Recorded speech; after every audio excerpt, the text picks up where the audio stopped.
Hello दोस्तों, welcome to Nalanda Academy. Nalanda Academy का बहुत बहुत स्वागत है दोस्तों। आज हम आपके लिए लेकर आए हैं 1500 MCQ सीरीज का नया पार्ट, जिसमें हर क्वेश्चन से संबंधित जानकारी मैं आपको प्रोवाइड कराऊंगा। साथ ही यदि आपने अब तक हमारे चैनल को सब्सक्राइब नहीं किया है तो हमारे चैनल को सब्सक्राइब कर दें और बेल आइकन दबा दें, ताकि जब भी कोई नया वीडियो अपलोड किया जाए वो तुरंत आपके पास उसका नोटिफिकेशन आ जाए। और इस MCQ की PDF आपको हमारे टेलीग्राम चैनल पर मिल जाएगी, जिसकी लिंक मैंने आपको नीचे दे दी है। तो चलिए स्टार्ट करते हैं आज का नया पार्ट।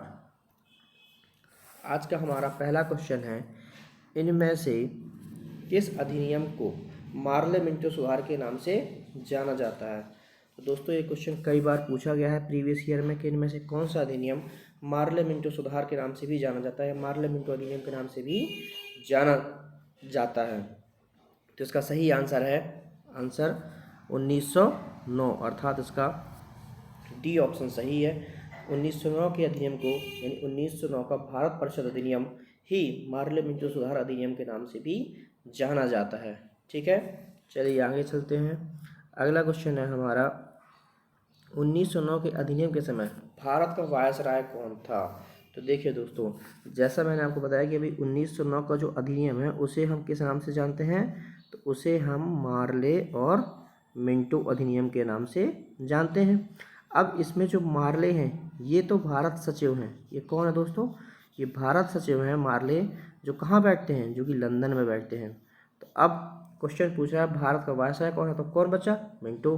तो ये कौन थे, ये भारत के वायसराय थे। तो इसका क्या ऑप्शन सही होगा, इसका भी दोस्तों डी ऑप्शन सही होगा, अर्थात 1909 के अधिनियम के समय भारत का वायसराय कौन था, तो भारत का वायसराय मिंटो था। चलिए अगले क्वेश्चन की ओर चलते हैं। अगला क्वेश्चन है, वायसराय की कार्यपालिका परिषद में शामिल होने वाले प्रथम भारतीय सदस्य कौन थे। तो देखिए दोस्तों, वायसराय की कार्यपालिका में अब तक किसी भी भारतीय को शामिल नहीं किया गया था। वायसराय की कार्यपालिका परिषद में शामिल होने वाले प्रथम भारतीय, तो देखिए अब तक वायसराय की कार्यपालिका में किसी भी भारतीय सदस्य को शामिल नहीं किया गया था। तो अब यहाँ पे क्वेश्चन बनता है कि किस अधिनियम के तहत या किसे सबसे पहले कार्यपालिका परिषद में शामिल किया गया, कौन सा वह भारतीय था, उस भारतीय का नाम हमें पता होना चाहिए। तो देखिए वो भारतीय कौन थे, तो वो थे सच्चिदानंद सिन्हा जी। कौन थे, सच्चिदानंद सिन्हा। ये प्रथम भारतीय व्यक्ति थे जिन्हें वायसराय की कार्यपालिका परिषद में शामिल किया गया था। तो इसका बी ऑप्शन सही है। चलिए अगले क्वेश्चन की ओर। अगला क्वेश्चन है, 1909 के अधिनियम के समय भारत सचिव कौन था। मैंने भी आपको बताया दोस्तों दूसरे क्वेश्चन में कि कौन थे, मार्ले मिंटो सुधार के नाम से जाना गया। इसे किस नाम से जाना गया, मार्ले मिंटो।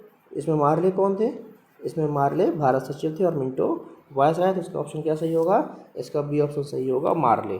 ठीक है, मार्ले यानी भारत सचिव थे 1909 के अधिनियम के समय। अगला क्वेश्चन, तो अगला क्वेश्चन है, सत्येंद्र प्रसाद सिन्हा को वायसराय की कार्यकारी परिषद में किस सदस्य के रूप में नियुक्त किया गया था। तो देखिए मैंने अभी आपको बताया दोस्तों कि वायसराय की कार्यकारी परिषद में सत्येंद्र प्रसाद सिन्हा जो हैं वो प्रथम भारतीय सदस्य थे जो उसमें नियुक्त किए गए। तो इन्हें किस सदस्य के रूप में या किस कार्य के रूप लिए नियुक्त किया गया था, तो इन्हें वायसराय की कार्यकारी परिषद में एक विधि सदस्य के रूप में नियुक्त किया गया था। किस सदस्य के रूप में, विधि सदस्य के रूप में नियुक्त किया गया था। चलिए अगले क्वेश्चन की ओर चलते हैं। किस अधिनियम के तहत पृथक निर्वाचन के आधार पर मुस्लिमों को सांप्रदायिक प्रतिनिधित्व प्रदान किया गया। ये क्वेश्चन कई बार आ चुका है दोस्तों कि सांप्रदायिक प्रतिनिधित्व प्रदान किस अधिनियम के तहत प्रदान किया गया। ठीक है, तो इसका सही ऑप्शन है सी, अर्थात 1909 का अधिनियम। तो 1909 के अधिनियम के तहत जो है मुस्लिमों को सांप्रदायिक प्रतिनिधित्व प्रदान किया गया। इसका मतलब क्या है, तो इसका मतलब ये था कि 1909 के तहत कह दिया गया कि अब क्या होगा कि मुस्लिमों के लिए अलग से सीट होंगी। क्या होगा, मुस्लिमों के लिए अलग से सीट होंगी, जिस पे खड़े भी कौन होंगे, जिस पे खड़े सिर्फ मुस्लिम प्रत्याशी ही होंगे। और उनको वोट डालने वाले कौन होंगे, तो उनको वोट डालने वाले भी कौन होंगे, सिर्फ मुस्लिम प्रत्याशी ही होंगे, अर्थात खड़े भी मुस्लिम ही होंगे और उनको वोट डाले भी मुस्लिम ही होंगे। और ये कहीं ना कहीं से भारतीयों में और यानी हिंदुओं में और मुस्लिमों में फूट डालने का काम इसी ने स्टार्ट किया था, या 1909 से हिंदुओं और मुस्लिमों के बीच में फूट का जो बीज था वो डाल दिया गया था। क्योंकि अंग्रेजों ने देख लिया था कि 1905 में बंगाल विभाजन के समय में भारत हिंदुओं में कितनी ज़्यादा एकता है, और इस एकता को उन्होंने तोड़ना चाहा, जिसका पहला बीज उन्होंने यहाँ से बो दिया था। चलिए अगले क्वेश्चन की ओर चलते हैं। किसे सांप्रदायिक निर्वाचन का जनक कहा जाता है? तो जैसे कि मैंने आपको बताया कि कब स्टार्ट हुआ ये, तो ये 1909 में स्टार्ट हुआ। अब 1909 में कौन थे, मार्ले मिंटो।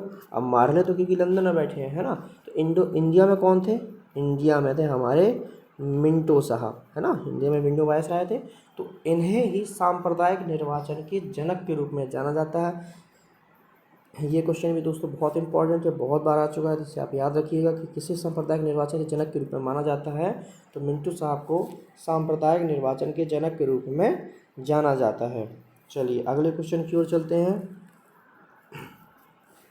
भारत शासन अधिनियम 1909 के समय भारत का वायसराय कौन था? भारत शासन अधिनियम 1919 के समय, सॉरी दोस्तों 1919 के समय, 1919 के समय भारत का वायसराय कौन था? तो देखिए इसका बी ऑप्शन सही है। 1919 के समय भारत के वायसराय थे चेम्सफोर्ड। कौन थे दोस्तों? चेम्सफोर्ड। तो इसका बी ऑप्शन सही है। अगले क्वेश्चन की ओर चलते हैं। 1909 के अधिनियम के समय ब्रिटिश का सम्राट कौन था? 1909 के अधिनियम के समय ब्रिटिश का सम्राट कौन था? तो 1909 के अधिनियम के समय ब्रिटिश के सम्राट थे एडवर्ड सप्तम या एडवर्ड सेवन। ठीक है, एडवर्ड सप्तम या एडवर्ड सेवन, ये उस समय ब्रिटिश में सम्राट थे या ब्रिटिश एम्परर थे। चलिए अगले क्वेश्चन की ओर चलते हैं। अगला क्वेश्चन है, निम्न में से कौन सा अधिनियम मॉन्टेग्यू चेम्सफोर्ड के नाम से जाना जाता है? तो देखिए दोस्तों 1919 का अधिनियम क्या है, ये जाना जाता है मॉन्टेग्यू चेम्सफोर्ड के नाम से, और 1919 का जो अधिनियम था वो जाना जाता था मार्ले मिंटो के अधिनियम नाम से। अब इसमें भी वैसा ही है। ये कौन है? तो ये है भारत सचिव, जो कहाँ पे हैं, ये भारत सचिव, और कहाँ पे बैठे हैं, ये बैठे हैं लंदन में। और ये कौन है फिर? ये वायसराय है जो कि इंडिया में बैठे हुए हैं। कहाँ पे? इंडिया में। तो ये वायसराय है जो कि इंडिया में बैठे हुए हैं। तो कौन सा अधिनियम है जो इस नाम से जाना जाता है? तो मैंने अभी आपको बताया 1919 का अधिनियम, यानी इसका सी ऑप्शन सही है। 1919 के अधिनियम को ही मॉन्टेग्यू चेम्सफोर्ड अधिनियम के नाम से भी जाना जाता है। चलिए अगला क्वेश्चन देखते हैं। किस अधिनियम के द्वारा प्रांतीय विषयों को हस्तांतरित एवं आरक्षित विषयों में बांट दिया गया? तो देखिए दोस्तों 1919 का अधिनियम, इसका सही आंसर है ए 1919 का अधिनियम। 1919 के अधिनियम के तहत जो प्रांतीय विषय थे, जो राज्यों में जो विषय थे, उनको दो भागों में बांट दिया गया था। एक तो था हस्तांतरित यानी ट्रांसफरेबल, है ना, और एक थी आरक्षित यानी सिक्योर। ठीक है, तो इनको दो भागों में बांट दिया गया। हस्तांतरित विषय थे जो थे दोस्तों, ये वो विषय थे जिनमें गवर्नर का शासन होता था, और इस कार्य में वह उन मंत्रियों की सहायता लेता था जो विधान परिषद के प्रति उत्तरदायी थे। जबकि आरक्षित विषयों में गवर्नर जो है वो कार्यपालिका परिषद के प्रति शासन की सहायता से शासन करता था। कैसे शासन करता था? तो कार्यपालिका परिषद की सहायता से शासन करता था, और ये विधान परिषद के प्रति उत्तरदायी नहीं होते थे ये लोग। ठीक है, इस तरीके से यहाँ पे द्वैध व्यवस्था का प्रारंभ किया गया, और इसी को डायरकी सिस्टम भी कहा गया। क्या कहा गया? डायरकी। और जो डायरकी वर्ड है, जो डायरकी जो वर्ड है, ये दो शब्द डाई प्लस आर्की शब्द से मिलकर बना है, जो कि एक यूनानी वर्ड है। ठीक है, जो कि एक यूनानी वर्ड है, इससे मिलकर बना है, जिसे बोलते हैं डायरकी। ठीक है, तो इसका मतलब था द्वैत शासन। डायरकी मतलब होता है द्वैत शासन, जिसे ये मैंने अभी आपको समझाया। तो इसका ऑप्शन ए सही है। यहाँ से विषयों को हस्तांतरित एवं आरक्षित में बांट दिया गया था। ठीक है दोस्तों, चलिए अगले क्वेश्चन की ओर चलते हैं। अगला क्वेश्चन है, निम्न में से किस अधिनियम ने देश में पहली बार प्रत्यक्ष किंतु सीमित निर्वाचन की व्यवस्था की? तो देखिए दोस्तों, इसका डी ऑप्शन सही है। 1919 का जो भारत शासन अधिनियम था, उसके द्वारा प्रत्यक्ष परंतु सीमित निर्वाचन की व्यवस्था की गई प्रांतों के लिए। प्रांतों में अब चुनाव होंगे, उसके लिए क्या होगा कि चुनाव तो होंगे लेकिन उन चुनाव में सभी लोगों को वोट डालने का हक नहीं होगा। सिर्फ उन्हीं लोगों को वोट डालने का हक होगा जिनके पास 3 चीज़ें होंगी। कौन कौन सी? संपत्ति होगी। अब कितनी, ये वो डिसाइड करते थे कि कितनी संपत्ति होनी चाहिए। जो एक कम से कम इतना कर पे कर रहे हो, है ना, गवर्नमेंट को, और कम से कम इतने शिक्षित हो, यानी शिक्षा भी होनी चाहिए। तो जिसके पास एक लिमिट से, जितनी भी लिमिट उन्होंने डिसाइड करी, उतनी संपत्ति होनी चाहिए, उतना वो कर पे कर रहे हो और उतनी शिक्षा होनी चाहिए। जिस व्यक्ति के पास ये तीनों क्राइटेरिया फुलफिल कर रहा होता था वही वोट दे सकता था या वही चुनाव में वोट डालने का हकदार होता था। तो इसलिए प्रत्यक्ष तो था लेकिन सीमित निर्वाचन था। कैसा था? सीमित निर्वाचन। इसलिए कहा जाता है कि देश में पहली बार प्रत्यक्ष निर्वाचन तो किया गया, पर ये जो प्रत्यक्ष निर्वाचन था ये सार्वभौमिक वयस्क मताधिकार इसमें नहीं था। इसमें सीमित मताधिकार दिए गए थे निर्वाचन के, और ये सीमित मताधिकार के जो पैरामीटर है वो 3 थे। कौन कौन से? संपत्ति, कर और शिक्षा। तो इसका डी ऑप्शन सही है, 1919 का अधिनियम। चलिए अगले क्वेश्चन की ओर चलते हैं। हमारा अगला क्वेश्चन है, किस अधिनियम के द्वारा भारत में पहली बार द्विसदनीय व्यवस्था का प्रारंभ हुआ? तो मैंने अभी आपको बताया प्रीवियस स्लाइड में कि किस अधिनियम के द्वारा द्विसदनीय व्यवस्था का प्रारंभ किया गया। तो 1919 के अधिनियम के तहत, यानी हमारा सी ऑप्शन सही है, जिसी को हमने डायरकी वर्ड यूज किया गया था। क्या? डायरकी, जिसे इंग्लिश में डायरकी सिस्टम भी कहा जाता है। और यहाँ द्विसदनीय शासन व्यवस्था। कैसे? क्योंकि राज्यों में इन्होंने प्रांतों में इन्होंने क्या किया था? हस्तांतरित और आरक्षित विषयों में बांट दिया था, और 2 विषयों में बांट के मंत्रियों को अलग अलग करके विषय दे दिया गया और उनको उनके प्रति रिस्पॉन्सिबल किया गया, जिसमें एक जो है वो सरकार के प्रति उत्तरदायी थे और जबकि दूसरी जनता के प्रति। ठीक है दोस्तों, चलिए अगले क्वेश्चन की ओर चलते हैं। भारत उच्चायुक्त का कार्यालय कहाँ पर सृजित किया गया?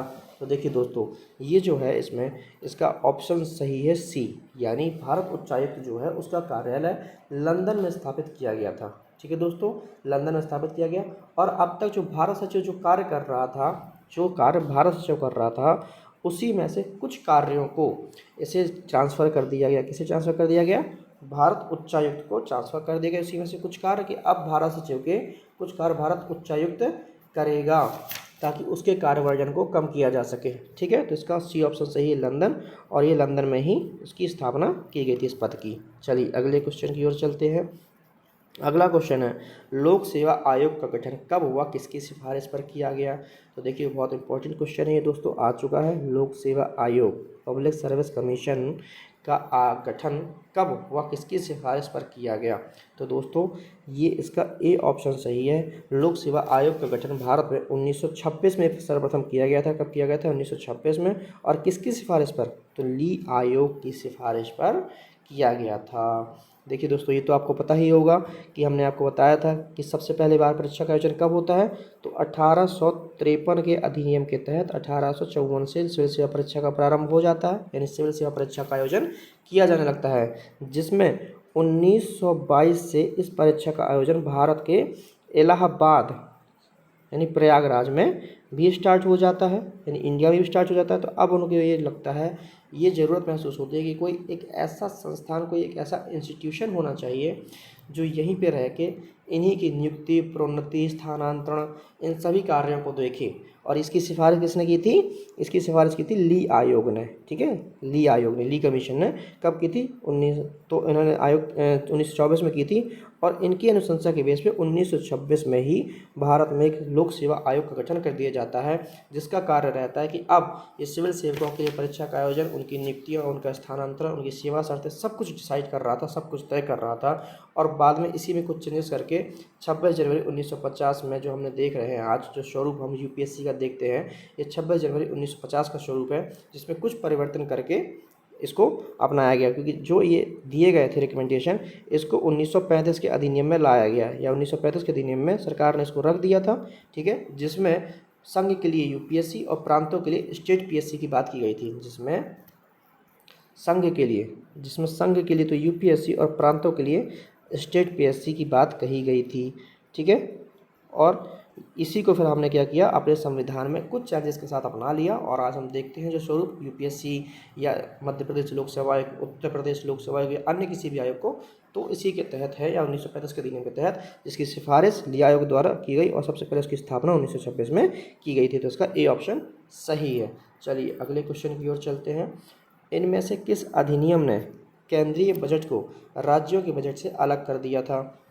इनमें से किस अधिनियम के द्वारा केंद्रीय बजट को राज्यों के बजट से अलग कर दिया? यानी राज्य जो अपना बजट बनाते तो पहले अलग अलग बनाते थे अपना, मतलब अभी भी बना रहे हैं, लेकिन अब क्या था कि राज्यों के बजट से केंद्रीय बजट को अलग कर दिया कि राज्य अपना अपना बजट बनाएंगे, लेकिन केंद्र के लिए अपना बजट अब अलग से बनेगा, है ना। तो ये किस अधिनियम के द्वारा किया गया?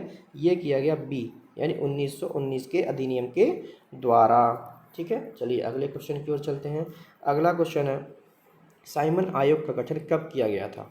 तो साइमन आयोग का गठन किया गया था दोस्तों 1927 में। ये निर्धारित समय से 2 वर्ष पूर्व ही इसका गठन कर दिया गया था, यानी इसका जो टाइम पीरियड दिया गया था वो 1929 दिया गया था, लेकिन निर्धारित समय से 2 वर्ष पूर्व यानी 1927 में ही साइमन आयोग का गठन कर दिया गया था, या साइमन कमीशन का गठन कर दिया गया था। चलिए अगला क्वेश्चन देखते हैं।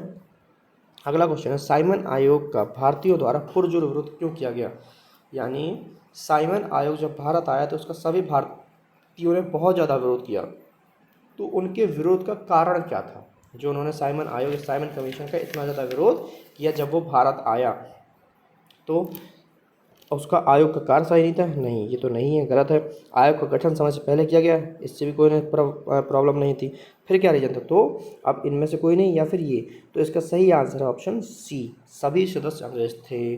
तो दोस्तों इसका सबसे बड़ा विरोध का कारण ही यही था कि इस आयोग के सभी सदस्य भारतीय नहीं थे बल्कि अंग्रेज थे, सभी सदस्य गोरे थे, सभी सदस्य ब्रिटिशर्स थे, और भारतीयों का ये मानना था कि जो कानून हमारे लिए बनाया गया है, जो कानून हमारे ऊपर अप्लाई किया जा रहा है, उसका एवेल्युएशन कोई बाहरी व्यक्ति कैसे कर सकता है? उसके एवेल्युएशन के लिए कुछ न कुछ सदस्य भारतीय होने चाहिए, ताकि वो बता सके कि वो कानून हमारे ऊपर कितना अच्छा साबित हो रहा है या कितना बुरा साबित हो रहा है। लेकिन जिस व्यक्ति के ऊपर ये अप्लाई ही नहीं हुआ, जिस व्यक्ति को इसकी जानकारी ही नहीं है, वो इसके बारे में कैसे रिपोर्ट सौंप सकता है कि कोई भी अधिनियम हमारे लिए अच्छा साबित हुआ या बुरा साबित हुआ? तो इस कारण से इसका बहुत ज़्यादा विरोध किया गया था। और आपको कमेंट सेक्शन में बताना है कि इसी विरोध के समय किसी एक व्यक्तियों की लाठी मार मार के हत्या कर दी गई थी या लाठियों से हत्या हुई थी, उन व्यक्ति का नाम क्या है वो आपको कमेंट सेक्शन में बताना है।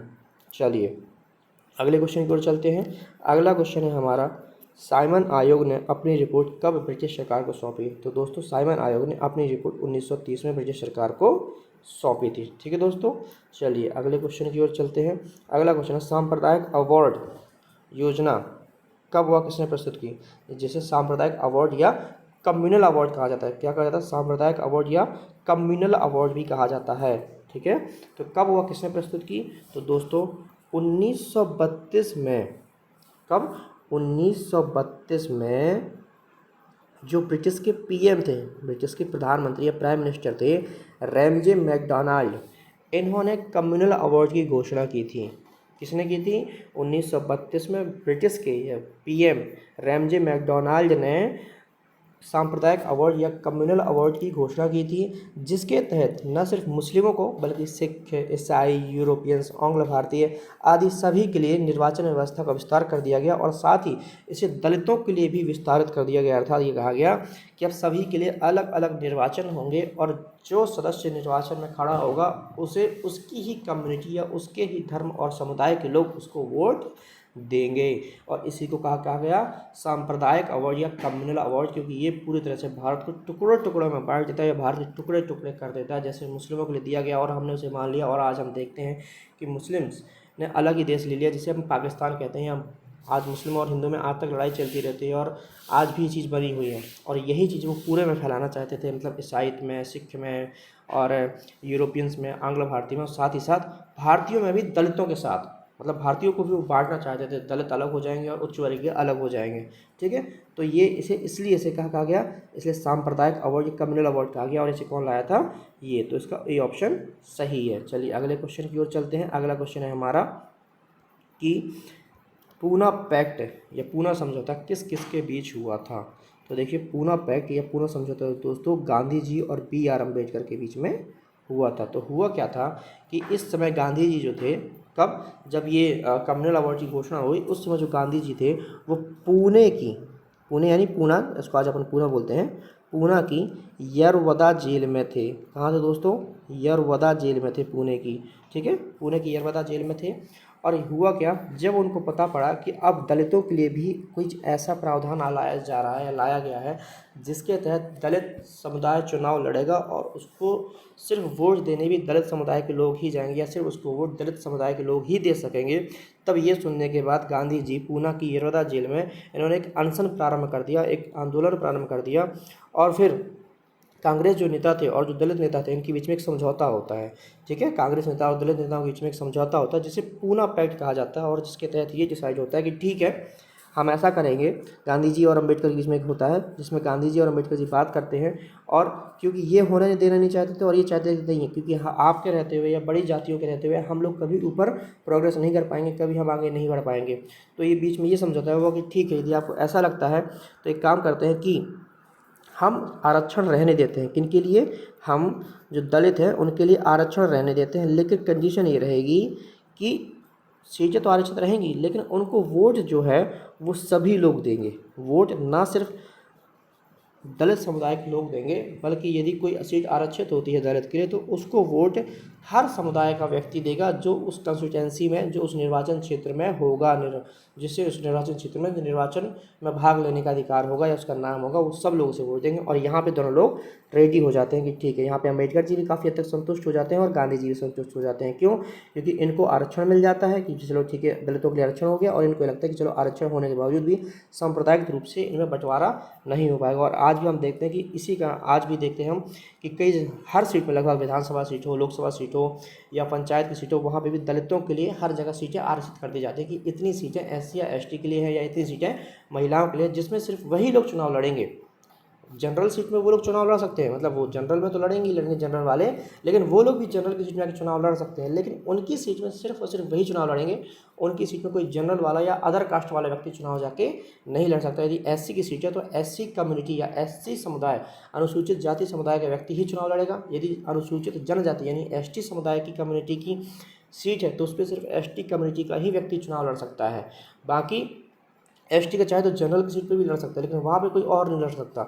लेकिन एससी एसटी की समुदाय की सीट पे जो व्यक्ति खड़ा हुआ है उसे चुनाव हर व्यक्ति दे सकता है। ऐसा नहीं है कि सिर्फ एससी या एसटी के व्यक्ति ही देंगे, कोई भी व्यक्ति उसे चुनाव में वोट दे सकता है। तो यहाँ पे जो ये बात हुई थी कि ठीक है आरक्षण होगा लेकिन जो उसे वोट सब देंगे, इस बात पर डिस्कशन हुआ, इस बात पर सहमति हुई और इसी को क्या कहा गया? पूना पैक्ट या पूना समझौता कहा गया। इसलिए इसका दोस्तों ए आंसर सही है। चलिए तो आज के लिए इतना ही। अब हम कल फिर मिलेंगे एक नई कड़ी के साथ, क्वेश्चनों की एक नई श्रृंखला के साथ में। तब तक अपना ख्याल रखें, अच्छे से पढ़ाई करें, अपना और अपने परिवार वालों का ख्याल रखें। और दोस्तों यदि आपको ये पसंद आई है वीडियो तो इसे लाइक करें, शेयर करें, सब्सक्राइब करें तथा अपने दोस्तों के साथ ज़्यादा से ज़्यादा शेयर करें ताकि उन्हें भी ये श्रृंखला सीरीज मिल सके और उनकी भी घर बैठे प्रिपरेशन अच्छी हो सके। तो बाकी आई होप आई विश कि आप सब अच्छे हैं और अपने परिवार वालों को ख्याल रखेंगे और सब अच्छे रहें और जल्दी ही कोरोना महामारी हमारे देश से दूर हो जाए ताकि हम प्रॉपर एक नॉर्मल लाइफ को जी सकें। तो दोस्तों ठीक है, फिर कल मिलते हैं और जो मैंने क्वेश्चन किया है उसका आंसर ज़रूर आप कमेंट सेक्शन में दें मुझे। चलिए तो फिर see you, bye bye, take care.